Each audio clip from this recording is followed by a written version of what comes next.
la presión fiscal en este apartado. La segunda, o sea, los impuestos ambientales son la gran asignatura que tenemos, ¿no? Y los impuestos medioambientales, o sea, lo que no podemos es hacer un puzzle, ir colocando piezas sobre una estructura que ya tenemos. Hay que reordenar todo esto, ¿no? Es decir, y para poder hacer que, porque sabéis que los impuestos siempre es lo mismo, ¿no? Es decir, sirven para recaudar y sirven para condicionar comportamientos, ¿no? Si resulta que recaudamos mucho, pero no permite reordenar comportamientos, porque se recauda, pero las personas no tienen conciencia o hagan o dejen de hacer, pues no puedan ver una relación directa, no sirven. Los impuestos medioambientales deben servir fundamentalmente para reordenar comportamientos, ¿no? Entonces, si esto no está clarificado, pues el problema que hay es esto, es decir, tenemos que ordenar tres niveles, local, autonómico y central, y ver cómo situamos los impuestos medioambientales para que permitan que tengamos comportamientos más amables con el medio ambiente, ¿no? Y esto, pues bueno, bienvenida a cualquier idea, ¿no? Y lo que no podemos hacer es constantemente en el tema autonómico, que ya lo sabéis, es que nos pasemos el día en el Tribunal Constitucional, ¿no? Es que esto no es... Además es caro, ¿no? Es que hacer recursos cuesta dinero el preparar el recurso y que el tribunal, ¿no? Todo esto vale dinero, hay que intentar ordenar todo esto, ¿no? Perdón, quería decir algo.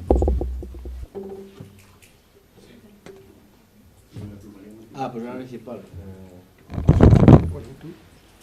Perdona, ¿puedes repetirlo? Sí, yo entiendo que la cuota tributaria también es lo que determina si se paga más o menos pluralidad municipal. Claro. Sí, y de hecho es que si nosotros hemos hecho aquí un resumen solamente de algunas capitales, pero lo tenéis calculado para todas las capitales de provincia, y además teniendo en cuenta una cuota tributaria, mira, en la página 57 tenemos el cálculo para todas las capitales de provincia de la cuota tributaria que se pagaría.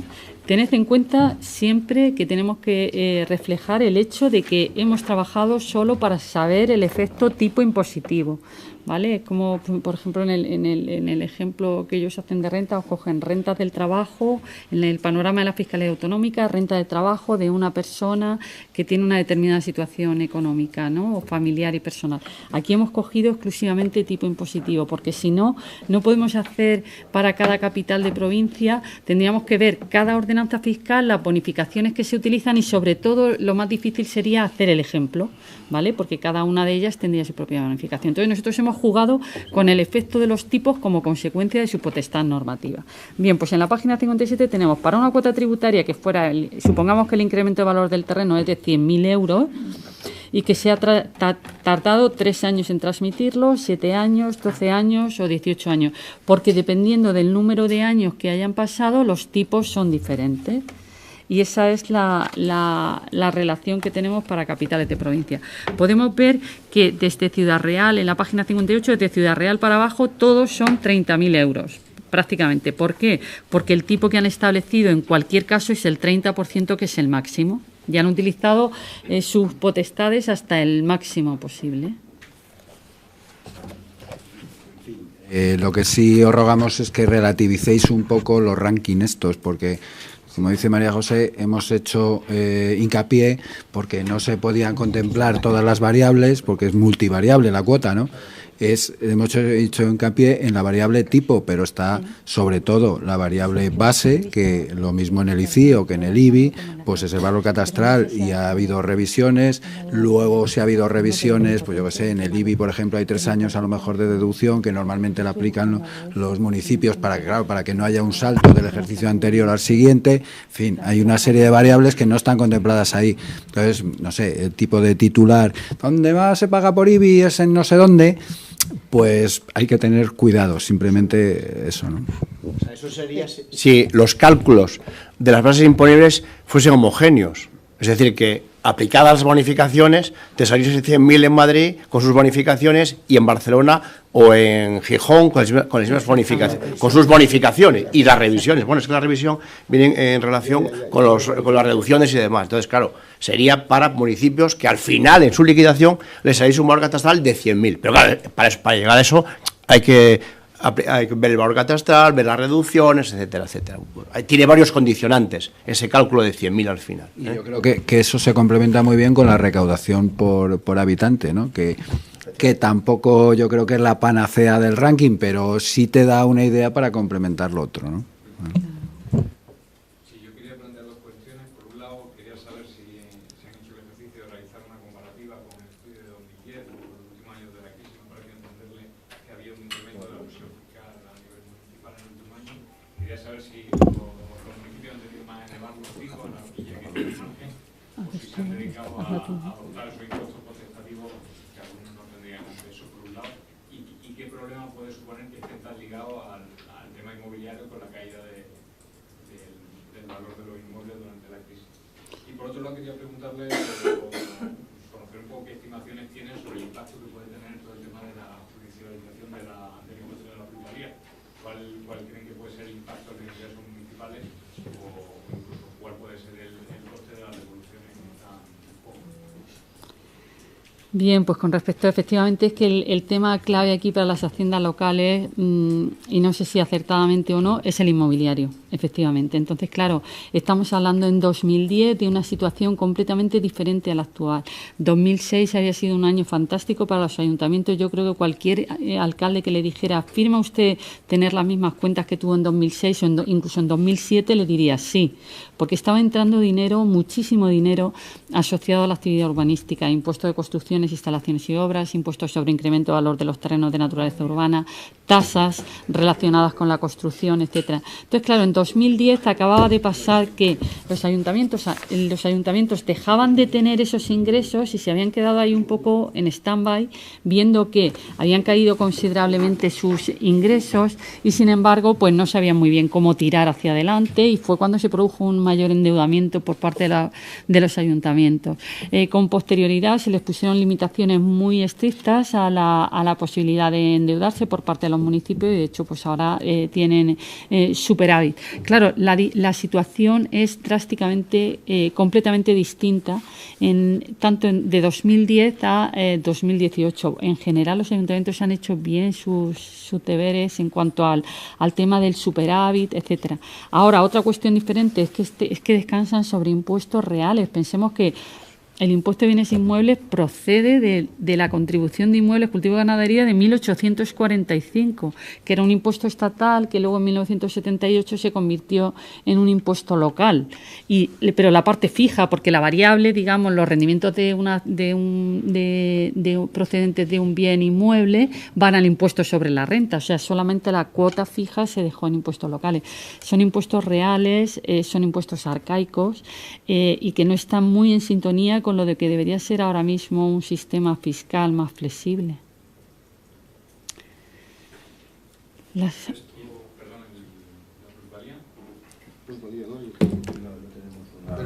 más que nada, Yo creo que, de todas formas, esto va a depender mucho. Yo creo que el Tribunal Supremo está pendiente, dictó un auto que tenía que pronunciarse, yo creo, sobre el tema, creo recordar, de si en este periodo, si existían esos artículos de la base imponible.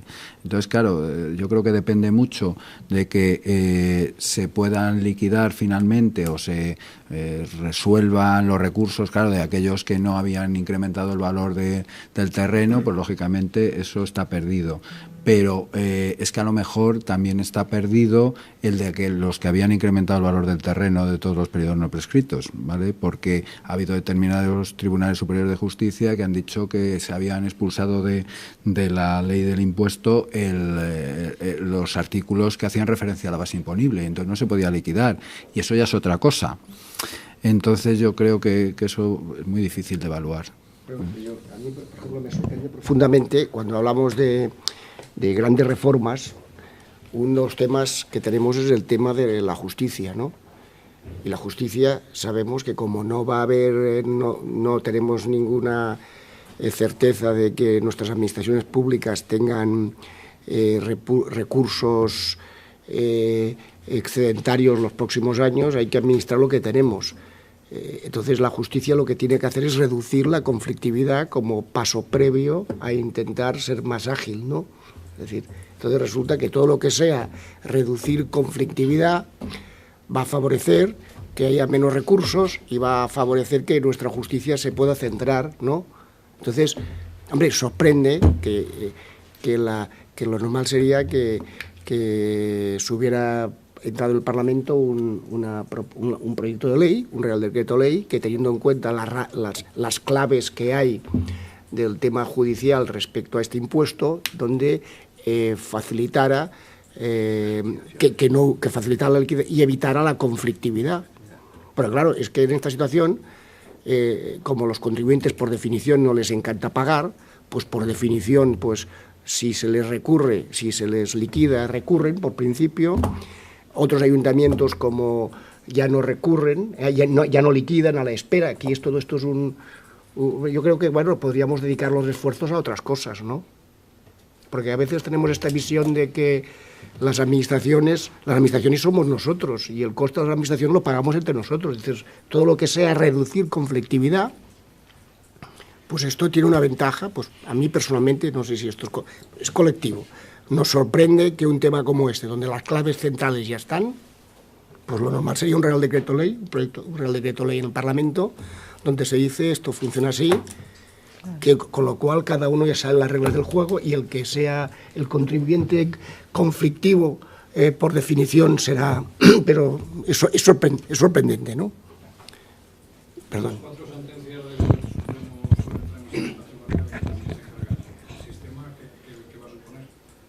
¿Dices el de las valoraciones? De los valores catastrales en las valoraciones.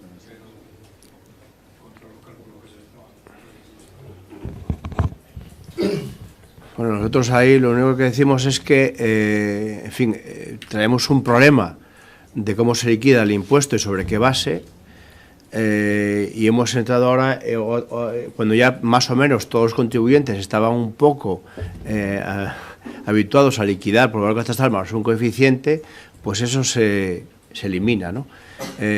Claro, piensa que qué alternativa tenemos, ir a valoraciones continuas, en fin, hay que buscar un elemento objetivo. En fin, yo no sé si es una buena o mala noticia esa, pero sí que creo que para las liquidaciones es complejo, ¿no? Habría que ver qué opina el tribunal sobre otro tipo de valoraciones que también se hacen, como no sé cómo es en la Comunidad de Madrid, que en base pues es un sistema un poco más complejo, pero en base a índices de tal, pero bueno, no deja de ser un sistema objetivo. De todas formas, bueno, es una opinión personal, los sistemas objetivos en ese mundo, en esas valoraciones, yo creo que deben de existir, salvo que queramos quitar el impuesto. Claro. Lo tengo claro, siempre, por supuesto, y existe y debería seguir existiendo, pues que eso admita prueba en contrario, que lo admite. Yo lo único que le achaco, pero bueno, estoy hablando yo por mí, a los valores catastrales por un coeficiente, es que quizá es un poco burdo. Y hay sistemas un poquito más digamos, precisos. Bueno, pues habría que ir ahí. Ahora, si huimos de eso, o sea, no puede haber un arquitecto visitando cada inmueble. Hay que ser prácticos también. O sea, una cosa es que queramos defender al contribuyente y otra cosa es que no seamos prácticos. No sé. Es que siempre achacamos que queremos simplificación en los impuestos. Claro, si lo complicamos mucho, como dice Luis, con un arquitecto detrás de cada valoración, es muy complejo, entonces se vuelve muy complejo. Visitando cada inmueble. Efectivamente, entonces necesitamos que las cosas sean sencillas. Bueno, pues sí, que se puede matizar, vale, pero un sistema objetivo, ¿no? Había una pregunta aquí abajo, perdón. Estáis muy activos hoy, ¿eh? Quería preguntar, pedir una explicación más amplia de qué es la eficacia de la gestión recaudatoria, cómo se calcula, cómo se explica que allá donde es más importante el IBI, como en Extremadura o Andalucía, tenga una eficacia menor, y qué implicaciones tiene para la población el hecho de que los municipios de las comunidades autónomas recauden mejor impuestos indirectos que directos. Pues la eficacia de la gestión recaudatoria se calcula del siguiente modo. A ver, nosotros cuando hablábamos de presupuestos tenemos que tener en cuenta el presupuesto inicial, luego el definitivo, luego los derechos reconocidos. Los derechos reconocidos es lo que se espera recaudar, ¿vale? Del presupuesto que se tenía, lo que se espera obtener. Y luego, Otra cifra sería la recaudación, es decir, de todo lo que se esperaba recaudar, ¿cuánto se ha recaudado? ¿Cuánto ha ido a las arcas de cada ayuntamiento? Esa sería la cifra de recaudación. Entonces, para saber la eficacia de la gestión recaudatoria, nosotros hemos hecho recaudación partido por derecho reconocido, es decir, cuánto entra a la caja del ayuntamiento partido por cuánto esperaba que entrara. En principio, la eficacia de la gestión recaudatoria debería ser del 100% si todo fuera perfecto, es decir, de todo lo que esperamos recaudar, lo recaudamos. ¿Vale? En la medida en que se aleje del 100%, es un problema de gestión. Ese problema de gestión puede deberse a numerosas circunstancias y puede deberse a que se hayan reconocido derechos que luego realmente sean ilíquidos o no se puedan cobrar, etcétera. Por eso nosotros hemos utilizado el dato de eficacia de la gestión recaudatoria, porque creíamos que era una aproximación entre lo que espero recaudar y lo que de verdad recaudo. Los datos de eficacia de la gestión recaudatoria los hemos tenido que calcular para 2015 y para el conjunto de municipios de cada comunidad autónoma. Es que no tenemos el dato, y es que ese es otro problema, no tenemos el dato. Derecho reconocido por municipio, ¿vale? Y por impuesto. No tenemos el dato recaudación por impuesto y por municipio. Entonces, como no podíamos disponer de ese dato, que es el que nos hubiera gustado, porque todo el trabajo, el resto del trabajo está hecho sobre capitales de provincia y 2018, bueno, obviamente no hubiéramos podido hacerlo de 2018 en tanto que la recaudación todavía no se ha producido ni los derechos reconocidos, pero hubiera estado bien que pudiéramos tener 2017-2016, pero no. No, y además es para el conjunto de municipios de cada comunidad autónoma. Puede ser indicativo, aproximativo de cuál es la eficacia de la gestión recaudatoria en el conjunto de municipios de esa comunidad autónoma. ¿Vale? Eso es lo que... Por eso estamos abogando porque todas estas bases de información y de manejo de los impuestos y sus liquidaciones sean comunes para poder obtener estas informaciones, para poder, no solamente para liquidar, sino para también sacar conclusiones de los datos reales de la gestión recaudatoria de los ayuntamientos, de cuánto liquidan y cuánto cobran. Vale, venga. Espera, es que estás muy atrás. Sigue, no, sigue. Sí, tú. Sí, yo quería saber si podemos encontrar en el estudio la recaudación por habitante total, porque en una transparencia sí que lo tenemos para un número limitado, pero luego sí que lo tenemos desarrollado impuesto por impuesto, pero... Sí, lleva razón. ¿La total no la tenemos? No, la total no está. Supongo que sí que la tenéis. Sí, se la podemos facilitar sin ningún problema, es sumarlo en el Excel, o sea que os la podemos facilitar sin ningún problema. Y luego, eso es una cuestión, yo creo que eso sí que es importante. Y no sé si ese dato lo podemos tener para hacer una comparación dinámica respecto del estudio del 2010. ¿Cómo era esos ingresos por habitante? Por capitales de provincia. Es que en 2010 no hicimos por capitales de provincia porque... No, lo hicimos esta vez. No, esto lo hemos hecho este año porque hemos encontrado esos datos y nos ha parecido fantástico. Un análisis dinámico, ¿no? De cómo ha evolucionado la presión fiscal. Bueno, no lo llamaremos presión fiscal porque ya habéis explicado el dato del PIB. O sea, recaudación. Digamos, la presión por habitante, podemos hacer una comparación dinámica. Por capitales de provincia no, porque nosotros lo que hicimos en el panorama de 2010 fue hacerlo por tramos de población o por comunidades autónomas. Y luego, el tema de la eficacia recaudatoria, no sé si han llegado a alguna conclusión sobre si la eficacia, la comparación entre recaudación y derechos reconocidos, es mayor o menor cuando hablamos de impuestos autonómicos, la comparación de impuestos locales, autonómicos y estatales. Pues es una idea estupenda, para hacer en próximos trabajos, Rubén. No pretendo nada. Solo si lo tienen y podemos hacer. Es que para todo eso hay Y que tener luego sobre datos. las plusvalías, sobre el impuesto de plusvalías, sí que han hecho referencia a algunas de las cosas que están pasando, las circunstancias que están pasando. He entendido varios ayuntamientos que no olvidan hay ayuntamientos que liquidan y que se recurren, no sé si eso describe toda la casuística, o hay ayuntamientos que sí que están, no sé, ¿cuál es la casuística que está pasando ahora?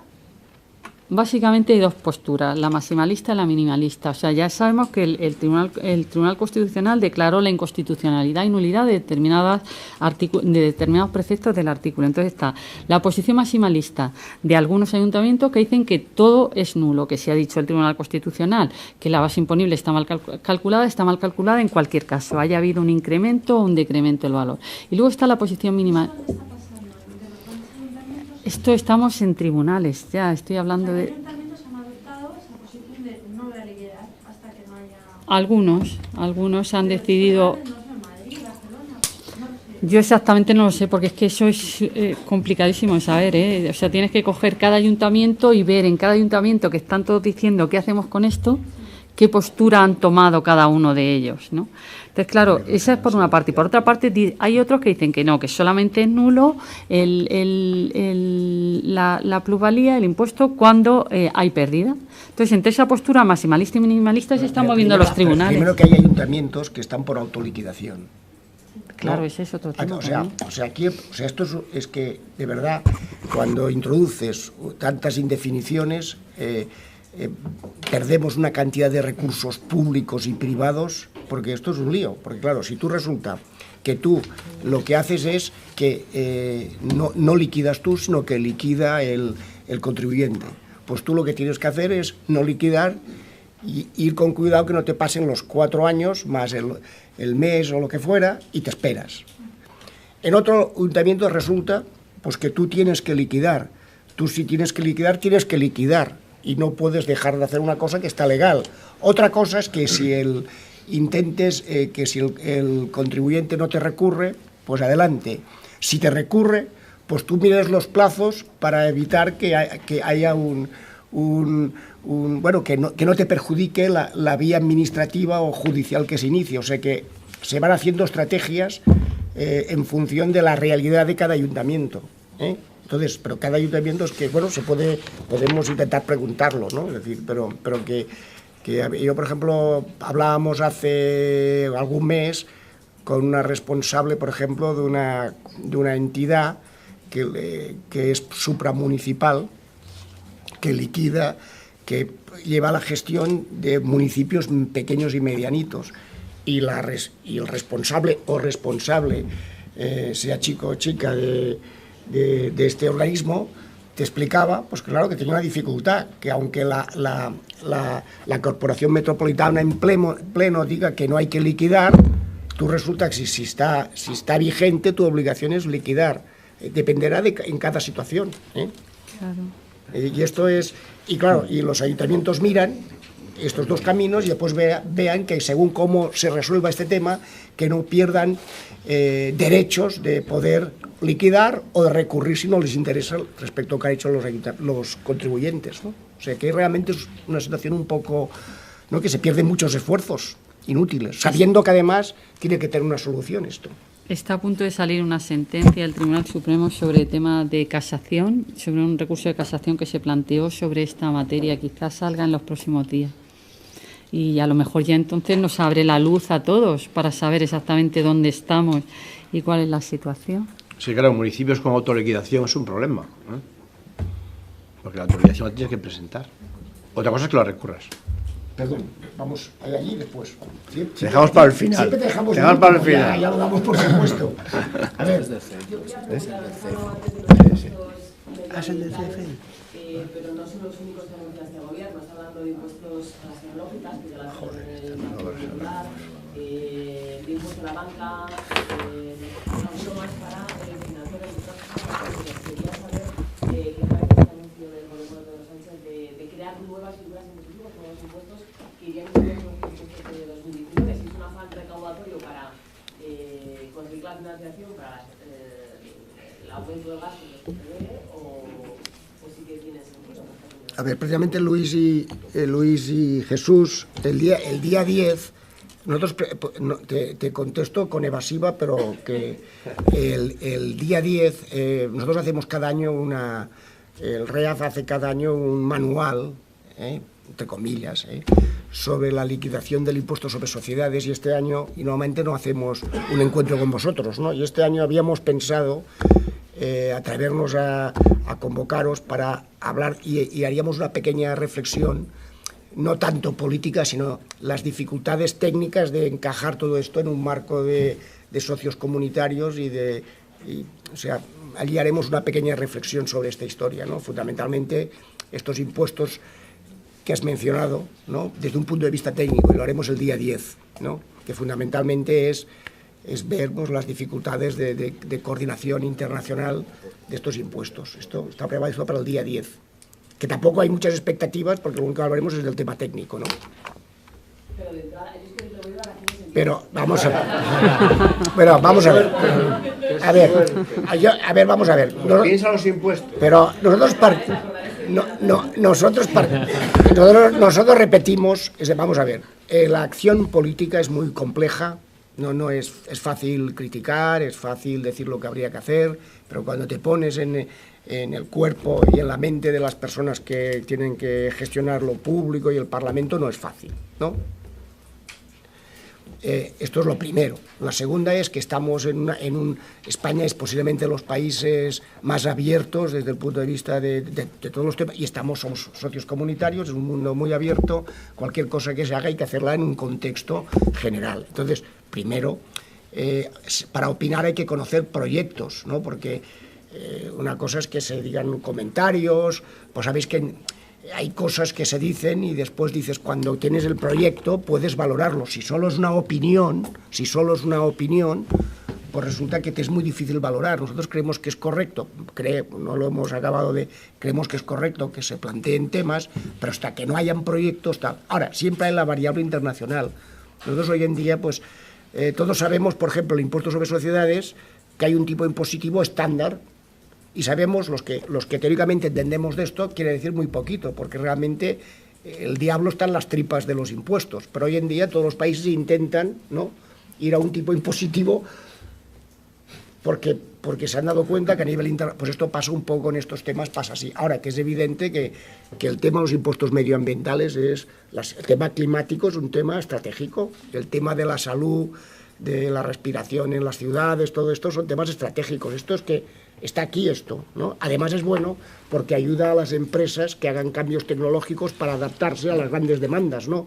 Entonces, si no se hace es lo que hemos dicho antes, es necesario un replanteamiento global, porque lo que no podemos lo que no puede ser es lo que teníamos antes más lo nuevo, porque si no, al final esto no puede ser, ¿no? Primero porque es muy difícil de gestionar y después porque hay un colectivo que acostumbra a pagar más que los otros. Con esto de los impuestos medioambientales, yo no lo veo nada fácil. O sea, primero está toda la tributación de la energía que estaría en ese sitio. Luego todo el tema, por ejemplo, de aguas. Y luego todo el tema de emisiones, que puede estar muy ligado al tema de la energía o no, porque puede estar también ligado a los vehículos. Aquí tenemos unos impuestos estatales, tenemos unos impuestos propios de las comunidades autónomas, que siempre decimos que que habría que, reorganizar, armonizar, lo que quieras, pues no sé, por los impuestos sobre el agua, que todas las comunidades tienen un canon, un impuesto propio, pues lo normal sería que tuviera unas bases comunes, de tributación, y luego, aunque tuvieran ahí un rango para moverse las comunidades en cuanto a fijar la cuota. Luego están los temas municipales, que también es que pueden ir muy ligados o sea, el tema medioambiental también puede estar muy ligado al terreno, al municipio en concreto, porque las externalidades negativas que se producen, pues estén incidiendo ahí. Pues aquí el tema del tráfico, por ejemplo, es clarísimo, sobre todo en las grandes ciudades, ¿no? Entonces, luego se nos dice que aquí la presión fiscal en tributos medioambientales es muy baja, es más baja que la media de la Unión Europea. Eso es cierto, pero sin embargo es más alta que en Alemania y que en Francia, por ejemplo, aunque esté por debajo de la media. O sea que hay muchas cosas a considerar ahí. No es, no es nada fácil. Sí, sí. José Antonio Sánchez, de Servicios Financieros. Primero, daros la enhorabuena por este estudio, que tiene gran complejidad, y os animo a que lo repitáis con cierta periodicidad y, si acaso, pues con más variable, ¿no? Y varias dudas. Primero, está claro que Madrid parece el municipio con los impuestos locales más altos, en términos absolutos,